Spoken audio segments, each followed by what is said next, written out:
Hi everyone, and welcome to my next video tutorial, which is going to be focused on utilizing DJ Control Room, which is essentially a dashboard that is appended to your Django admin, which is going to provide you with a set of optional panels for monitoring and logging. Now, these panels can vary, so as we can see here through some of the screenshots, you can see very briefly here that you will have the opportunity to utilize a Redis panel if you want to monitor Redis connections and instances, a cache panel, a Celery panel, URLs panel, signals panel, and there's more to come in the future, as we can see here with an error panel. So it's very helpful if you want to monitor everything in a centralized place. And the good thing is it's very flexible in a sense where you can decouple this. So if you only want to enable certain panels, or if you just want to enable all of them, or just one or two, it has that sort of flexibility at hand. Okay, so a few things here that I also want to mention in terms of the features. Of course, it is a centralized dashboard giving you a variety of panels, as I mentioned. So it's a very simple plugin system that we can utilize. The UI is very modern and very sleek. It's secure, great integration, and we have panels that are built in cleanly. All right, so let's go ahead and scroll down and let's get started with the installation setup. So to get everything ready, just make sure that you have a simple Django application that you want to apply this to, and then we'll get started. All right, so now let's head on over to the documentation. So we want to say pip install dj-control room. So we can head on over to our terminal. Just make sure you've made all the default migrations for your application. Then you can say pip install dj-control room. Okay, so it's just going to take a moment to install all of the necessary sub-libraries, dependencies, etc. So let's just wait for that to be set up. Okay, and there we go. Okay. Next, what we want to do is we want to install the panels. Now, if you want to install specific panels, you can see here, you can say pip install dj-control-room, and then within square brackets, you can say Redis, cache, URLs. So what I would suggest you do is to install all of the panels, and then you can manually sort of configure them in a very clean way with the dashboard. So that would be my suggestion to you here. Rather have all of them available than having to look for one of them independently later on and not utilize it. So let's do that. So we can say pip install dj-control-room all.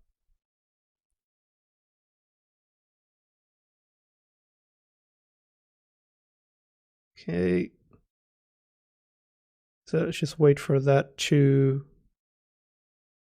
get set up. So we can just navigate here. Okay, so technically we could have gone ahead and just done this directly, I think, but you know, just as a top-down, step-by-step approach, we're doing it this way. Okay, and you can see here what are the available panels. And you can see here, you can just integrate them as follows.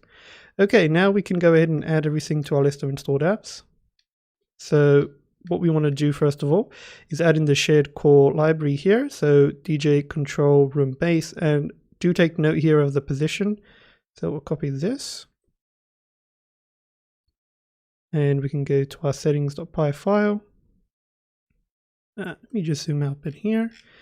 And we can go here. Let's add that in. Okay. Right, and then we want to add in the Django control room. Don't add any panels yet, because I want to explain how you can enable them. So we can add this. And I'll just add in a comment here saying individual panels to be added. Okay, so just a note there. Now we want to configure the URLs. So we want to first ensure we have the include function in our main urls.py file. So if we open this up, go to our main urls.py file, and just remove this. Just want to say include. Okay. And we just want to now add the control room dashboard. These individual URLs, of course, we'll add them independently as we add them in here later on. So I just want to show you the dashboard first. So we can copy this. Just make sure that you have that include function and that you add this in above the Django admin here. So that would mean doing the following, just like that. Okay, so we would need to make our migrations now. So you can run the following. And just migrate. Right, there we go. Okay, so now let's create our super user so we can access the Django admin. So we can say Python manage.py create super user.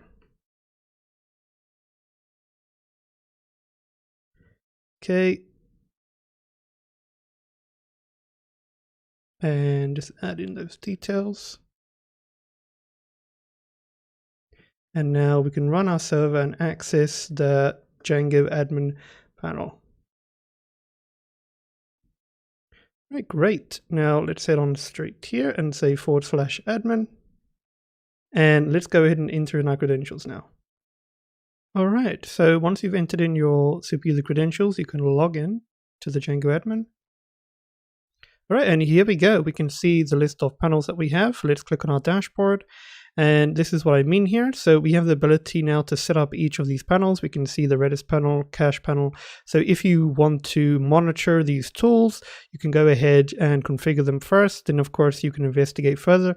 But these are the options that you can monitor as you set everything up accordingly. You could even go on ahead and build your own panel here. And of course there is some insight here for how you would go on ahead and do so here. But as you can see, this is a very nice sort of control room to monitor and manage everything in one view. So let me show you an example.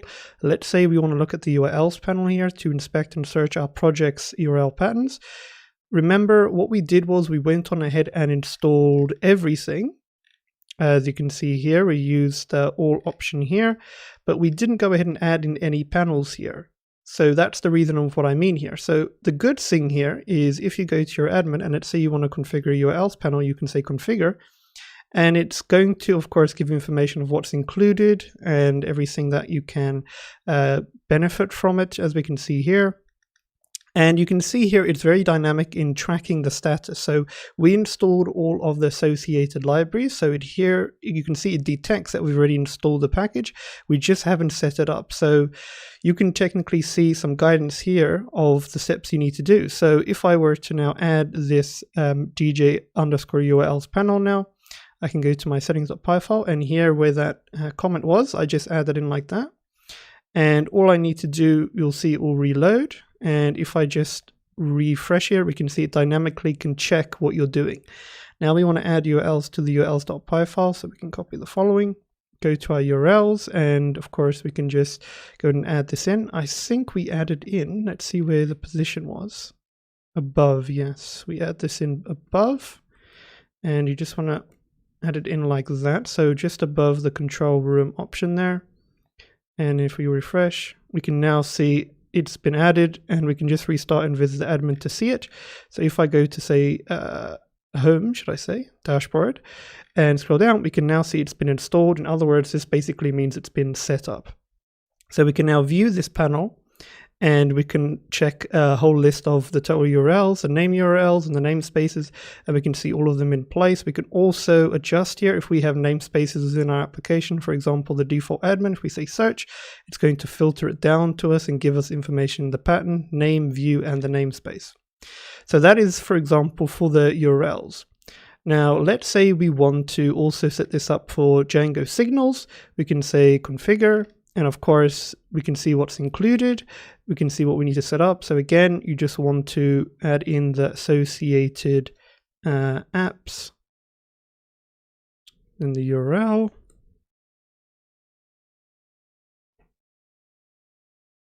Like that. And then, of course, you can just refresh. You can see it's all done. And if you say open panel, it will take you directly there. And we can see here a list of all of the signals in our Django application, all the receivers, the total ones, and we can filter according to the app where those Django receivers essentially are. And of course, we can see the default ones here in place. All right. Now, of course, we also have the cache panel, Redis panel, salary, and of course, there will be an error panel coming along soon. So if you are working with your Django application, and of course, you want to monitor, of course, your Redis connections, the memory and the keys, or the cache, for example, if you want to inspect and manage your Django cache backends, you can of course go on ahead and configure them accordingly here.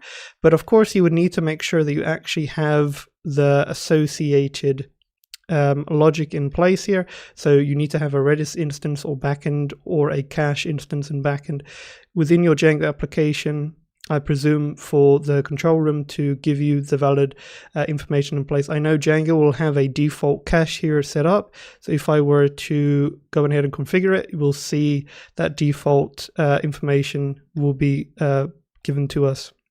But anyway, guys, that's what I wanted to go through today. I just wanted to give you an opportunity to explore this library if you want to monitor various, you could say, aspects of your Django application in a centralized view.